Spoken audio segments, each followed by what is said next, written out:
Vamos a pasar ahora dejando de lado estos principios de interpretación de la ley penal, dejando de lado la respuesta a este primer interrogante que tiene que resolver la parte general del derecho penal. Ya habíamos visto que la parte general del derecho penal responde a estas tres preguntas fundamentales: ¿qué es el derecho penal? ¿Cuáles son los principios? ¿Cuál es el fundamento? ¿Cuál es la finalidad del derecho penal? La segunda columna, que es el delito, la teoría del delito, a la cual nos vamos a referir con mayor profundidad en las clases siguientes. Y tiene que responder finalmente a la pregunta: ¿qué es la pena? ¿Para qué sirve la pena? ¿Cuál es el fundamento de la pena? Vamos en esta breve exposición a hacer una introducción con relación a lo que se han denominado las teorías de la pena. Después vamos a volver sobre este punto y vamos a profundizar, pero esto es una primera visión panorámica sobre el problema de la pena, para completar esta introducción general. Si desde Caín y Abel se viene discutiendo sobre el fundamento de la pena o sobre la pena, está claro que en estos 20 minutos, 30 minutos de exposición, yo no voy a dar, porque además no lo tengo, cuál es el verdadero fundamento de la pena, aunque sí podríamos anticipar que sobre el problema de la pena hoy en día pueden adoptarse dos posiciones diametralmente opuestas. A la pena bien se la acepta y se la trata de legitimar, o bien se la niega, se la rechaza y se cae en las denominadas, en lo que Zaffaroni denomina las teorías negativas y agnósticas de la pena. Alessandro Barata, Ferrarioli, el mismo Zaffaroni, etc. Ya en 1830, Anton Bauer realizaba una primera sistematización de las teorías de la pena, de los discursos sobre la cuestión penal, y hablaba de teorías justas y teorías útiles. Desde esta fecha hasta hoy, la realidad es que la doctrina no ha podido salir de ese bagaje ideológico que encierra en ver a la pena bien como prevención o bien como retribución. Para las teorías justas, la pena es un fin en sí mismo, es decir, se aplica la pena porque se ha pecado, y para las teorías útiles, al contrario, la pena necesita un fin, no se la aplica porque se ha pecado, sino para que no se siga pecando, para que no se peque más. Dentro de las teorías justas, algunos sujetos sostienen que el delito es un mal que puede ser reparado, y aparecen entonces las teorías de la expiación, de la reparación a la manera de Kohler o de Keats, y para otros al contrario. El delito para estos segundos pensadores es un mal irreparable. Si al mal del delito le agregamos un segundo mal, el mal de la pena, el resultado nunca puede ser ninguna compensación de males, sino al contrario, un mal todavía mucho mayor, la suma de los males anteriores. Sin embargo, la pena de todas formas sería necesaria por una razón de justicia. Esta razón de justicia puede ser una razón de justicia divina a la manera de Stahl, una razón de justicia moral a la manera de Kant con sus imperativos categóricos, o una razón de justicia jurídica como hace Hegel. Para Hegel el delito es la negación del sistema jurídico, la negación de la realidad, porque Hegel hace derivar su sistema jurídico de su sistema filosófico. ¿Se acuerdan que el espíritu en su continua evolución dialéctica va creando todo lo que existe? El derecho aparece en el segundo momento de la evolución dialéctica del espíritu hegeliano, en el momento objetivo, y en definitiva el derecho es la realidad, y el delincuente al cometer un delito está negando esa realidad, y por lo tanto el juez, al imponer una pena, niega la negación de esa realidad y por lo tanto reafirma el sistema jurídico. Algo de esto vemos ya en los discípulos de Jaco, que vienen hablando de una suerte de retribucionismo, pero de manera funcional. Contra todas estas teorías, en realidad,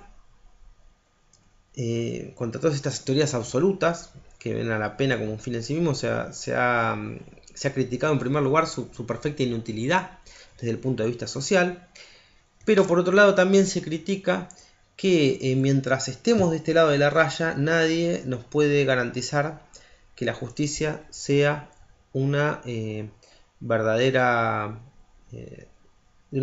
justicia. En consecuencia, estas teorías relativas, más allá de la crítica determinista, sobre la cual después vamos a profundizar y vamos a hacer hincapié, más allá de esto, insisto, todas las teorías relativas, todas las teorías absolutas no pueden escapar a esta crítica. Primero, son inútiles desde el punto de vista social, y segundo, nadie nos puede, la justicia no es un elemento que se pueda medir, nadie puede medir la justicia o la injusticia de una resolución judicial. Rousseau es tal vez quien ha relativizado la idea o el concepto del Estado, y se puede decir que esta relativización que se produce en la historia del pensamiento filosófico a partir de la obra de Rousseau se traslada a la teoría jurídica a través de la obra del Marqués de Beccaria. Feuerbach, con su teoría de la coacción psicológica, imagina el alma del delincuente como un campo de batalla entre dos fuerzas. Esta obra de Feuerbach influye en Impalomeni, en Alimena, en Italia, ¿no? Y además guarda gran similitud con la teoría del profesor Romagnosi, con la teoría de la coacción indirecta del profesor Romagnosi. Ante los impulsos que impelen al hombre a cometer un delito, pinta criminosa, la amenaza, inserta en la norma, constituye algo así como un impulso de igual peso, pero de sentido contrario, los contraespinta. Binding ya va a decir contra la teoría de Feuerbach que si la amenaza es efectiva nunca se llega al delito, porque evidentemente la pena no es necesaria, porque si el sujeto se siente atemorizado, se siente amenazado, no comete el delito, entonces la pena no hace falta. Ahora, cuando el delito se comete, dice Binding, Feuerbach, si quiere ser consecuente con su determinismo, no debería hacer recaer tanto la pena en el delincuente, que es el que cometió el delito, sino más bien en el legislador, que es el que en definitiva amenazó mal, y por lo tanto, dice bien, la prevención nunca puede ser una prevención general como en Feuerbach, sino una prevención especial, intimidando al delincuente ocasional, inocuizando, neutralizando al sujeto irrecuperable, al multireincidente, al asesino serial, o reduciendo y resocializando al sujeto susceptible de ser educado.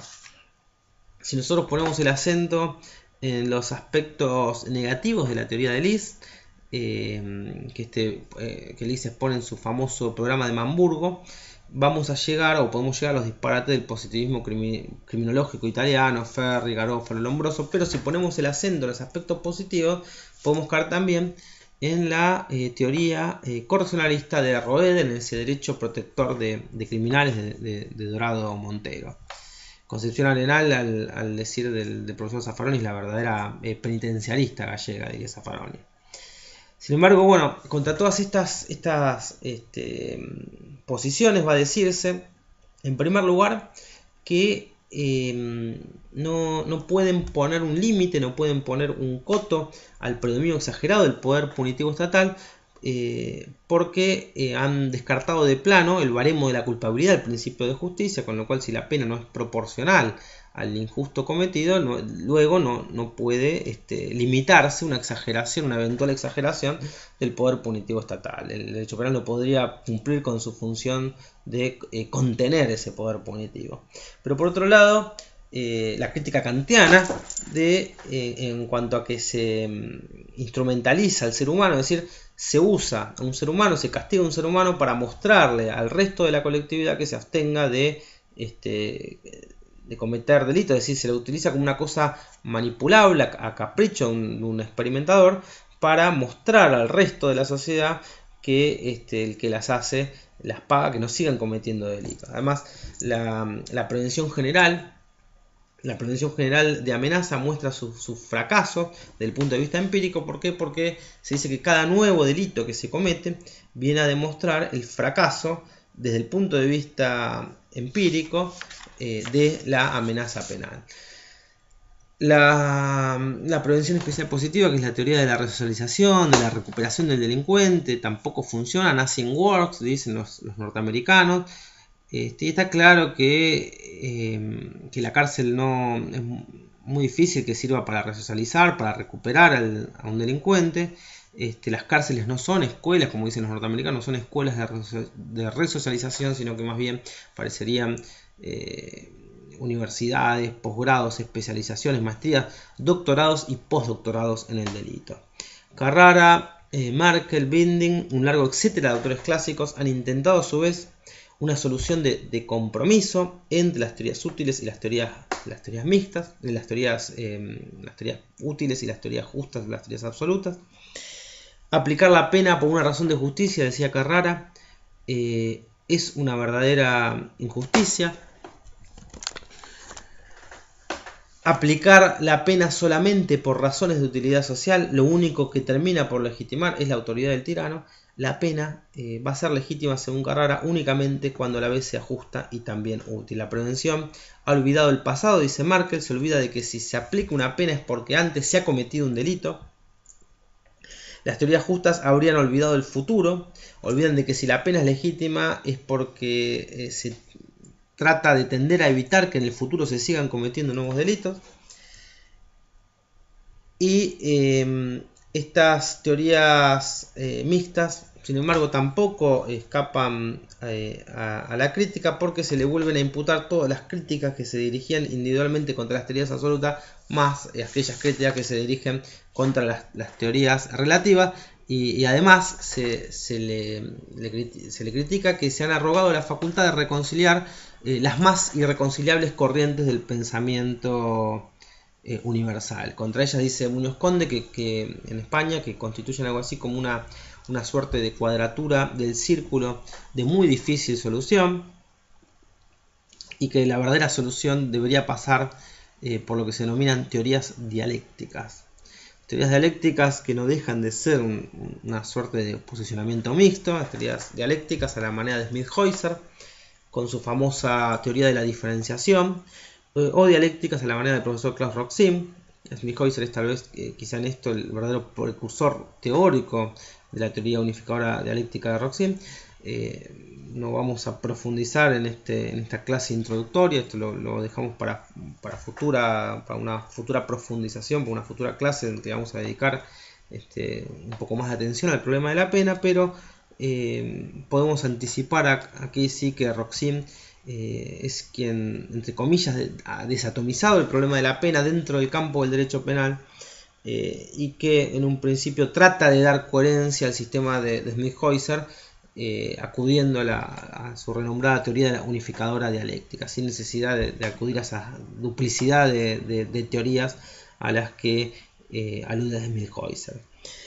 La teoría unificadora dialéctica del profesor Klaus Roxin, sin embargo, tampoco escapa a la crítica. No escapa a la crítica, sobre todo si se tienen en cuenta los embates que se le dirigen desde el punto de vista de la praxis. La criminalización primaria es arbitraria y selectiva. Criminalización primaria entendida en el sentido de qué conducta va a parar al Código Penal. El programa de criminalización secundaria es más arbitrario, más selectivo todavía. Es decir, quién de los sujetos que realizan esas conductas que están atrapadas por el Código Penal son los que efectivamente van a parar a presencia del fiscal o a presencia del juez. Los sistemas penales parecen ser selectivos, son selectivos y parecen escoger a sus víctimas de entre las personas que son más vulnerables, por ejemplo los pobres o los enemigos políticos. En 1985, haciéndose cargo de esta antinomia, el profesor Alexandro Barata se aparta del modelo clásico que había propuesto en 1830 el profesor Anton Bauer, propone uno completamente nuevo, vuelve a resistematizar a todas las teorías de la pena elaboradas hasta el momento, y las agrupa bajo los rótulos de teorías ideológicas y teorías tecnocráticas. Todas ellas sostienen, le asignan a la pena dos tipos de funciones. Algunas le asignan funciones instrumentales de protección de bienes jurídicos y otras le asignan funciones simbólicas, funciones contrafácticas y simbólicas de fortalecimiento de la confianza en el sistema a la manera de Jacobs. Las teorías ideológicas, prevención general negativa en las versiones de Feuerbach y de sus seguidores, prevención especial positiva en su faceta resocializadora, y todas las corrientes que Anton Bauer había agrupado bajo el rótulo de teorías justas, expiación, retribución, todas ellas, dice Alexandro Barata, tienen un punto en común, que es su indemostrabilidad desde el punto de vista empírico. Dice que todas ellas, que todas las teorías ideológicas, participan de un dato común característico, y es que todas ellas han partido de distorsionar la realidad. Al haber distorsionado la realidad, al haber mostrado una realidad falsificada, por esta misma razón luego no pueden resistir los embates de la corroboración empírica, es decir, no son demostrables en la praxis. Como han previamente distorsionado, falsificado la realidad, dice Barata, está claro que luego no pueden ser demostrables en los hechos. El segundo grupo de teorías, las teorías tecnocráticas, constituyen, al decir de Barata, las modernas refinaciones del terror estatal. Estas no distorsionarían la realidad, como hacen las teorías ideológicas, sino que trabajarían mostrando una realidad completamente escalofriante, pero vistiéndola de apariencia de normalidad para tratar de poder producir un consenso en la sociedad. Es decir, dentro de las teorías tecnocráticas incluye Barata la prevención especial negativa y la prevención general positiva o la prevención general de integración. Ambas, dice Alexandro Barata, son la cara y la contracara de un único y de un maquiavélico plan. Primero se inocuiza, se neutraliza, se elimina o se hace desaparecer a un enemigo,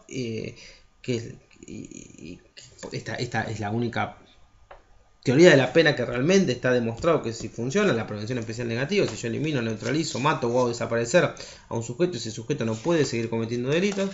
Y luego, eliminado o hecho desaparecer este enemigo, se presenta esta aplicación selectiva, arbitraria, irracional de penas, en algunos casos sí, en otros no, como que de todas formas cumple muy bien una función simbólica, una función contrafáctica y simbólica para fortalecer la confianza en el sistema, prevención general positiva y prevención general de integración.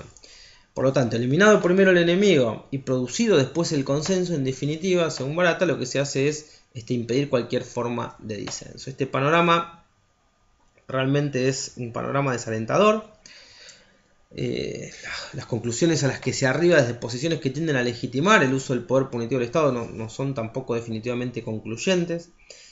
La evolución histórica de 2 siglos y medio a esta parte no ha podido abandonar ese bagaje ideológico que encierra ver a la pena bien como retribución, bien como prevención. Y la crítica agnóstica, la crítica no solo desde el punto de vista abolicionista o anárquico, sino la crítica agnóstica, si bien muy dura y si bien muy contundente, muy consistente en ciertos aspectos, entiendo yo que se limita a destruir, pero no propone soluciones concretas, más allá de la teoría de la culpabilidad por vulnerabilidad, tan finamente elaborada por el profesor Zaffaroni. Más allá de esto, insisto, algunos desarrollos pueden llevar en su máximo apogeo a posiciones que son tan utópicas y tan desalentadoras como las mismas que se critican.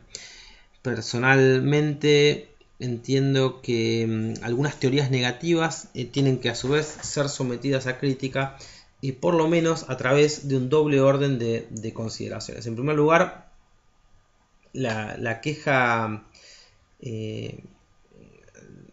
debería o podría ser redireccionalizada mediante un enfoque o mediante el enfoque tridimensional ecológico que nosotros hemos propuesto al inicio de nuestro curso, porque entiendo que centran su interés no tanto en consideraciones valorativas ni legales positivas, sino más bien en elementos derivados exclusivamente de circunstancias fáctico-jurídicas. Esto nos tiene que hacer recordar una vez más que el derecho, como decía Germán Vidar Campos, el maestro Vidar Campos, el derecho no forman solamente las normas, ni los valores, ni los hechos, sino que, siguiendo la tesis de Goldsmith, el derecho se funde, se fusiona a través de estos tres elementos, pero los tres a un mismo tiempo. Una teoría de la pena con pretensiones de resistir Los embates de la crítica no puede centrar su análisis en una porción del universo jurídico, porque centrar su análisis en una visión sesgada o parcializada del universo jurídico es en definitiva centrar el análisis en una visión también parcializada del derecho penal.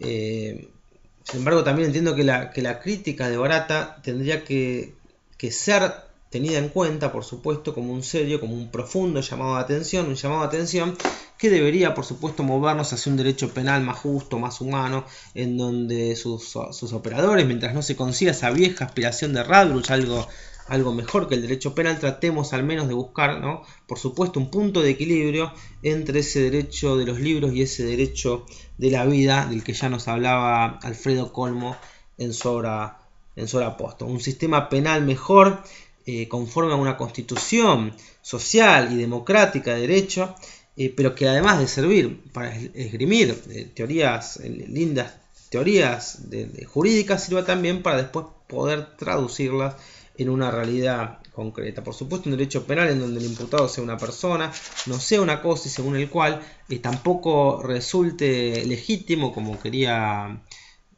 Portilla Contreras, tutor mío de tesis en la Universidad de Salamanca, en donde no resulte legítimo, decía él, suprimir las libertades del individuo en función de las exigencias de la irracionalidad funcional del Estado. Pero podríamos agregar, con Vélez Mariconde, en donde tampoco sea legítimo caer en una visión unilateral del derecho penal. No olvidemos que los mismos tratados internacionales incorporados a nuestra Constitución Nacional, como es la Convención Americana de Derechos Humanos, nos recuerda en el artículo 32, inciso segundo, que los derechos de cada uno están limitados por los derechos de los demás, por la seguridad de todos y sobre todo por las justas exigencias del bien común en un estado de vida democrática. En definitiva, si, como decía Calamandrei, si la ciencia jurídica nos sirve para esto, es decir, no nos sirve para sugerir los métodos para que tratemos de lograr conseguir que el derecho de la abstracción vacía, se transforme después en una realidad concreta, insisto, esto ya lo dijo el maestro Piero Calamandrei, entonces la ciencia jurídica no serviría para nada. Vamos a hacer nuevamente una pausa.